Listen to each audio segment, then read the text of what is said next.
QUEENSRYCHE members Michael Wilton and Eddie Jackson have fired back at their estranged drummer Scott Rockenfield, accusing him of abandoning his position as a member of the band and misappropriating the group's assets to his own personal benefit.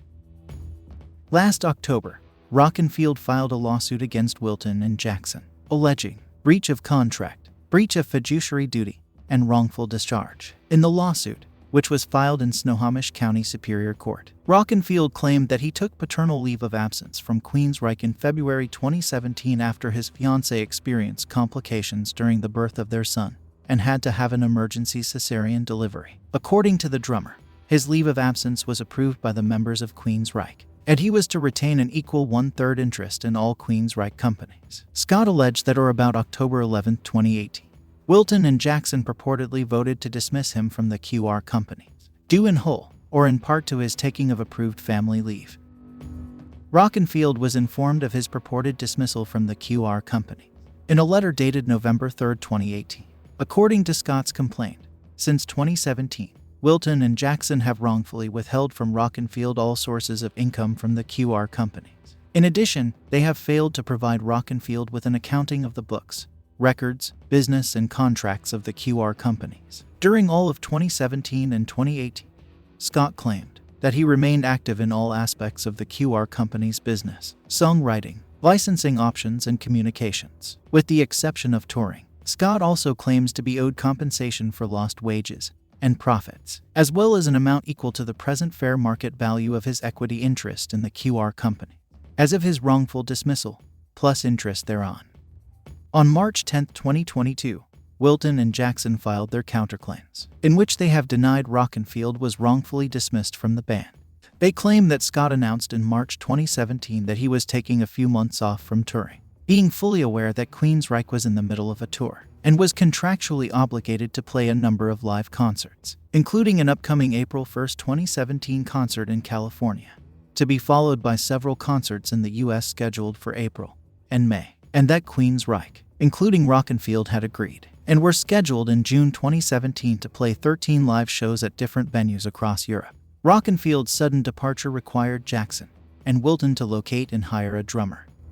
Wilton and Jackson go on to say that Rockenfield made no effort to assist the band in finding a substitute drummer for the remaining concert dates of the tour. They also claim that along with singer Todd LaTorre and the band's manager, they began attempting to contact Rockenfield towards the end of 2017 to discuss his participation on the next album. However, Rockenfield only sporadically responded to band members and QUEENSRYCHE management about participating in recording the new album.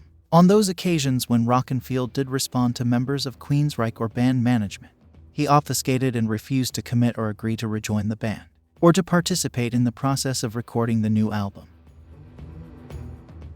Wilton and Jackson also accuse Rockenfield of failing to generate any income to pay off a loan used to cover the settlement QUEENSRYCHE had reached with the band's original singer Jeff Tate 8 years ago.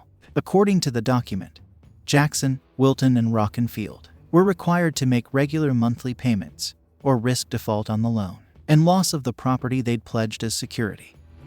Rockenfield sold or otherwise disposed of the property he'd pledged as security for the loan. Scott's failure to generate any income for the band after leaving in 2017 resulted in Jackson and Wilton shouldering the entire responsibility to pay off the Tate loan, including Scott's portion. His actions put Jackson and Wilton at risk of default and loss of their own property. The pair also accused Scott of intentionally and wrongfully withdrawing $10,000 in cash from QUEENSRYCHE without permission, and for his own personal use, intentionally and wrongfully charging personal expenses to his QUEENSRYCHE company credit card. Regarding how Wilton and Jackson came to dismiss Scott from the QR companies, the guitarist and bassist claimed that they provided Scott with 10 days written notice of a shareholder board meeting of the QR companies with a notice of the date, time, and location of that meeting place, and an advisement that the subject matter of the meetings was the dismissal of Rockenfield from the QUEENSRYCHE companies. Scott failed to appear and failed to call in telephonically. After waiting for an excess of an hour without Scott either appearing in person or calling to appear telephonically, and the remaining members constituting a quorum, Rockenfield was formally voted out of the QR company. Wilton and Jackson also take issue with Rockenfield's decision to launch a cryptic new QUEENSRYCHE-centric website in May 2021 without notice or permission from them. Scott posted an outtake of a version of an old song that QUEENSRYCHE had decided not to use on a prior album. They added, Rockenfield actually had no new QUEENSRYCHE music to release, and his online posts served only to confuse fans and damage the QUEENSRYCHE brand. Wilton and Jackson are asking the court to dismiss Scott's claims with prejudice, declare Rockenfield abandoned his position of employment with QUEENSRYCHE, and to award the two of them general, special, and statutory damages and equitable remedies that they are entitled to. Thank you for tuning in, and please hit that like button, it's appreciated. Make sure that you subscribe for more rock-related content.